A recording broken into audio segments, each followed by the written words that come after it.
conosco. Ele está no meio de nós. Proclamação do Evangelho de Jesus Cristo segundo São Marcos. Glória a vós, Senhor. Naquele tempo, Jesus viu uma numerosa multidão e teve compaixão, porque eram como ovelhas sem pastor. Começou, pois, a ensinar-lhes muitas coisas. Quando estava ficando tarde, os discípulos chegaram perto de Jesus e disseram: Este lugar é deserto e já é tarde. Despeça ao povo, para que possa ir aos campos e povoados vizinhos, comprar alguma coisa para comer. Mas Jesus respondeu: Dai-lhes vós mesmos de comer. Os discípulos perguntaram: Queres que gastemos 200 denários para comprar pão e dar-lhes de comer? Jesus perguntou: Quantos pães tendes? Ide ver. Eles foram e responderam: 5 pães e 2 peixes. Então Jesus mandou que todos se sentassem na grama verde, formando grupos. E todos se sentaram, formando grupos de 100 e de 50 pessoas. Depois Jesus pegou os 5 pães e 2 peixes, ergueu os olhos para o céu, pronunciou a bênção, partiu os pães e ia dando aos discípulos para que os distribuíssem. Dividiu entre todos também os 2 peixes. Todos comeram e ficaram satisfeitos. E recolheram 12 cestos cheios de pedaço de pão e também dos peixes. O número dos que comeram os pães era de 5.000 pessoas. Palavra da salvação. Glória a vós, Senhor. Muito bem, podemos nos assentar. Queridos irmãos e irmãs aqui reunidos, irmãos e irmãs que rezam conosco pelos meios de comunicação deste santuário. Esta parte do Evangelho de hoje é conhecida por nós todos, narrado na maioria dos evangelistas, a famosa multiplicação dos pães e dos peixes. Por isso que eu disse no começo da missa, que esse milagre todos nós podemos e devemos fazer, desde que a gente entenda a importância de viver a dimensão da caridade. Primeiro ponto que a gente pode focar no Evangelho de hoje: Jesus, quando vê uma multidão que estava atrás dele no deserto, era um povo que não tinha só fome de pão, do pão material, eram pessoas que tinham também fome de sentido na vida. Jesus não saciou só a fome do estômago, Jesus também sacia a fome do sentido de vida, daquele que dá resposta aonde a gente está procurando, daquele que veio trazer sentido para a nossa caminhada. Mas o pequeno e importante detalhe no começo é que Jesus sentiu compaixão. Compaixão é diferente de sentir dó. Quando eu falo que eu estou com dó de uma pessoa, é aquilo que eu costumo dizer. É a mesma coisa que você falar assim: que bom que não é comigo e com a minha família, em nome do Pai, do Filho e do Espírito Santo, e cai fora. E dá graças a Deus que não é com você. Isso é sentir dó. É você agradecer a Deus que não é com você, que é com o outro. Agora, quando eu sinto compaixão, compaixão significa amor entranhado. Ou seja, é quando eu sinto na pele aquilo que o outro está passando. Isso é compaixão. Então, primeiro detalhe do Evangelho de hoje: Jesus nos convida a cultivar um pouquinho mais de compaixão.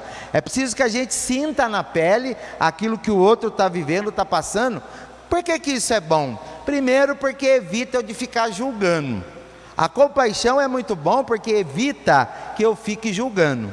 Segundo, me faz eu fazer uma experiência de se colocar no lugar do outro. Mas se fosse eu o lado de lá, como que eu gostaria de ser tratado? Como que eu gostaria de ser recebido? Como que eu gostaria que fosse feito comigo?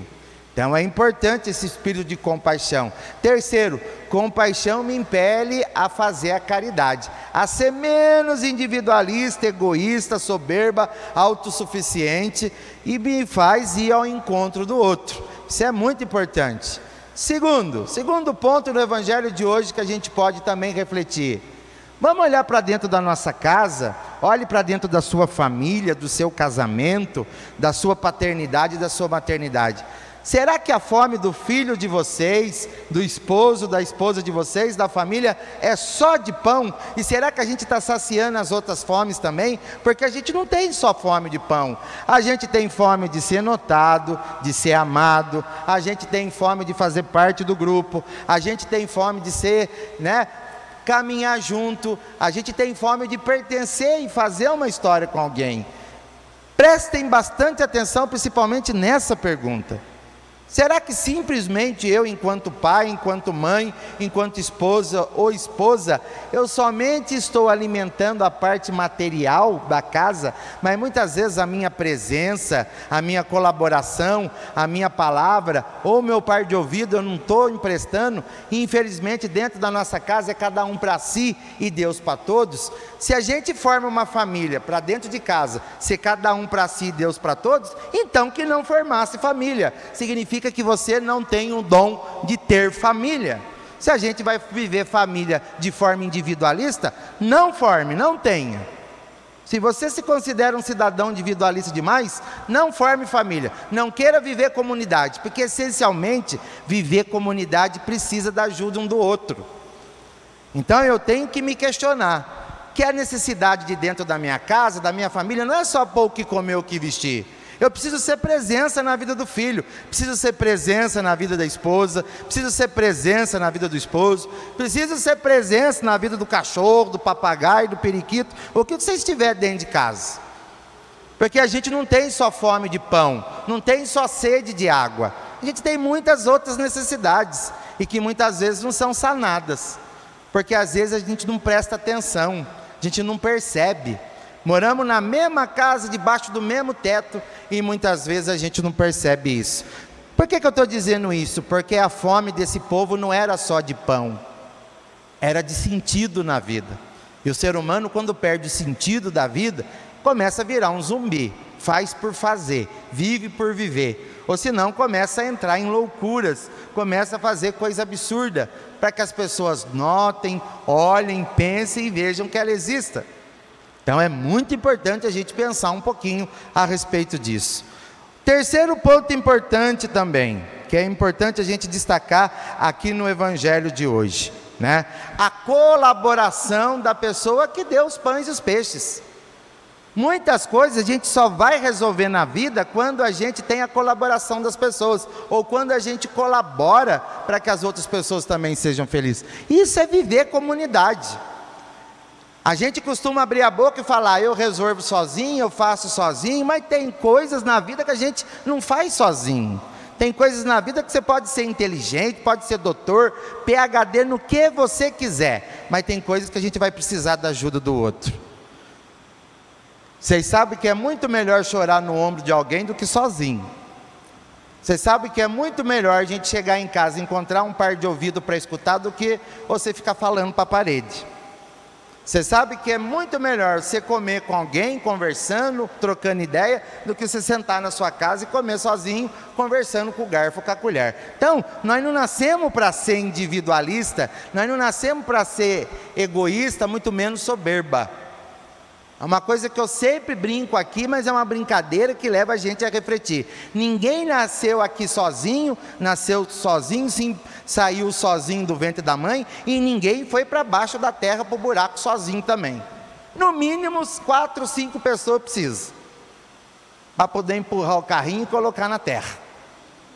Então, tanto para nascer como para morrer, a gente precisa da mão do outro. Mas a gente também tem que aprender a cultivar a vivência de comunidade. E a gente sabe o quanto é difícil viver comunidade. Tenho certeza e tenho também a real que é difícil muitas vezes a vivência da família. Mas vamos pensar um pouquinho. Da mesma forma que a gente aguenta as intempéries das pessoas, as pessoas aguentam a nossa também. Porque a gente também não é perfeito. A gente também tem as nossas doses de situações que a pessoa que está do outro lado convivendo com a gente tem que ter uma dose de paciência, de tolerância e de amor. Isso é questão da gente querer se ajustar. Todos nós temos virtudes e todos nós temos falhas. A partir do momento que eu assumo viver comunidade, seja comunidade, igreja, família, vou casar, vou constituir minha família, eu estou dizendo o que para outra pessoa? Olha bem, eu tenho isso aqui de virtude, mas essas partezinhas minhas eu tenho de falha também. Você me ajuda eu a melhorar isso aí?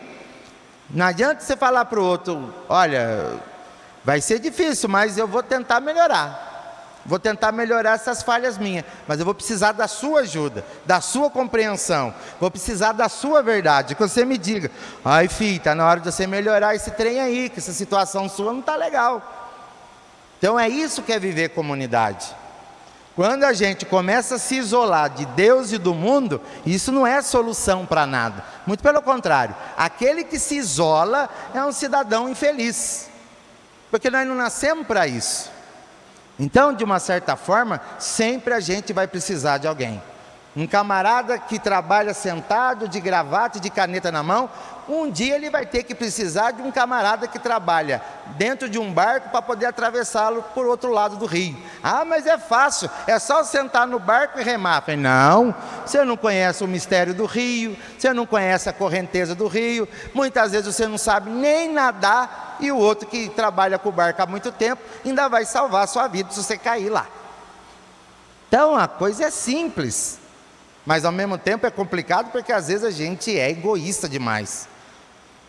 Muitas vezes o Pai Nosso que a gente reza é: venha a mim no meu reino, seja feita a minha vontade, que Deus resolva o resto para vocês. Difícil viver família assim, é difícil viver casamento assim, é difícil viver igreja assim. Então muitas vezes a gente tem que pôr a mão na consciência e pensar um pouquinho as minhas dificuldades de viver comunidade, mas também colocar, oferecer para a comunidade, seja família, casamento, seja igreja, as virtudes que a gente tem também. Então o milagre surgiu aqui por causa de alguém que se disponibilizou a ceder o pão e o peixe, mesmo que seja mínimo. O mínimo meu, o mínimo seu, o mínimo da pessoa de lá, da pessoa de cá, todo mundo come e ficou bem.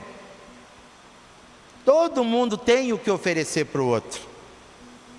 Por isso a primeira leitura de hoje, mais uma vez, São João, a carta de São João, vem dizer o que ele disse ontem: não adianta eu abrir a boca, falar que eu amo a Deus, se eu não estou disposto a amar o próximo. Não dá para dividir Deus de um lado e ser humano do outro, não dá. Aí eu vou estar sendo falso comigo mesmo e principalmente com Deus. Então, se eu abro a boca, se eu canto e rezo, eu amo a Deus, necessariamente isso tem que se tornar o quê? Uma constante e uma ação visível também em participação com a vida do próximo. Esse amar o próximo inclui muita coisa, não é só dar o que comer, o que beber, o que vestir, é estar junto, caminhando junto, saber a hora certa de corrigir também, isso é um ato de amor. Ato de amor não é passar a mão na cabeça e ficar chamando de coitadinho, não, ou participar da loucura do outro, não. Ato de amor é você sentar também e explicar as coisas bem explicadas. Se a outra pessoa do lado de lá vai responder bem ou não, é outros 500. Se você for um pouquinho sábio, você vai aceitar, vai refletir e vai pensar: nossa, espera lá, eu acho que eu estou fora da casinha mesmo, ou eu acho que eu estou fazendo a coisa que não está certo. Vai depender de cada um. O amor ele se desdobra e a caridade se desdobra de várias maneiras, de várias atitudes. Mas para tudo isso acontecer, para não ficar só em sermão de missa, é preciso eu estou disposto a me doar em tudo isso, em todas essas dimensões que me é exigido enquanto pessoa. Fica aí para a gente pensar um pouquinho então. Louvado seja nosso Senhor Jesus Cristo. Para sempre seja louvado.